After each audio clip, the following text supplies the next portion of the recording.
ভুয়া ফটো কার্ডের উপর ভিত্তি করে বাজেটে মাদকের দাম বৃদ্ধি নিয়ে বিরোধী দলকে দায়ী করে প্রধানমন্ত্রী বক্তব্য দিয়েছেন বলে অভিযোগ করেছেন বিরোধী দলীয় নেতা ও জামায়াতের আমির ডাক্তার শফিকুর রহমান। বিকেলে চট্টগ্রামে ১১ দলীয় ঐক্যের বিভাগীয় সমাবেশে তিনি আরও বলেন, সংসদে কথা বলতে দেয়া না হলে জনগণের সংসদে কথা বলবে বিরোধী দল। চট্টগ্রাম থেকে শামসুল হক হায়দরীর পাঠানো রিপোর্ট, ক্যামেরায় ছিলেন এনামুল হক।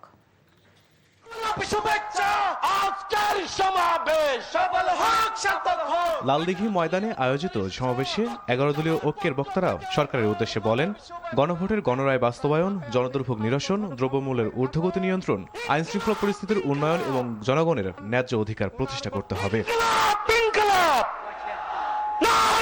এ সময় জোট নেতা বলেন, জনগণ আজ নানামুখী সংকটের মধ্যে দিনানিপাত করছে। দ্রব্যমূল্যের লাগামহীন ঊর্ধ্বগতি, বেকারত্ব, দুর্নীতি, প্রশাসনিক অদক্ষতা, আইনশৃঙ্খলা পরিস্থিতির অবনতি এবং জনদুর্ভোগ মানুষের জীবনকে দুর্বিষহ করে তুলেছে। অনেক ক্ষেত্রে সমস্যা নিয়ে সংসদে কথা বলার সুযোগ দেওয়া হচ্ছে না বলে অভিযোগ করেন বিরোধী দলীয় নেতা।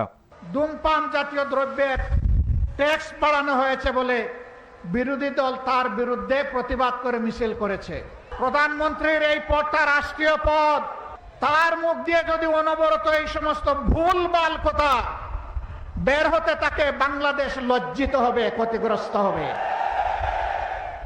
৭০ ভাগ মানুষের রায়কে আপনারা অপমান অগ্রাহ্য করছেন, জনগণ বসে বসে আঙ্গুল চুষবে না। রায় দিয়েছে জনগণ, মানতে হবে সরকারকে। যে সরকার জনরায় মানে না, সেই সরকার জনগণের সরকার হতে পারে না। সমাবেশে বক্তারা জনগণের প্রত্যাশা ও গণভোটের গণরায় যথাযথ বাস্তবায়ন নিশ্চিত না হওয়ায় দেশে হতাশা ও অনিশ্চয়তা বৃদ্ধি পেয়েছে বলে অভিযোগ করেন। এই প্রেক্ষাপটে জনগণের ন্যায্য অধিকার আদায় এবং গণমানুষের দাবি দাওয়া তুলে ধরাই ১১ দলীয় জোটের লক্ষ্য। দেশের মানুষ সৎভাবে জীবনযাপন করতে পারছে না, অথচ সরকার একটি অবাস্তব বাজেট দিয়েছে বলে অভিযোগ ১১ দলীয় জোটের নেতাকর্মীদের।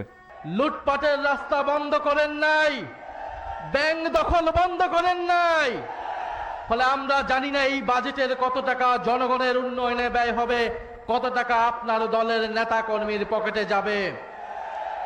আপনি একটা বাজেট দিয়েছেন যার সাথে বাস্তবতার কোনো সম্পর্ক নাই।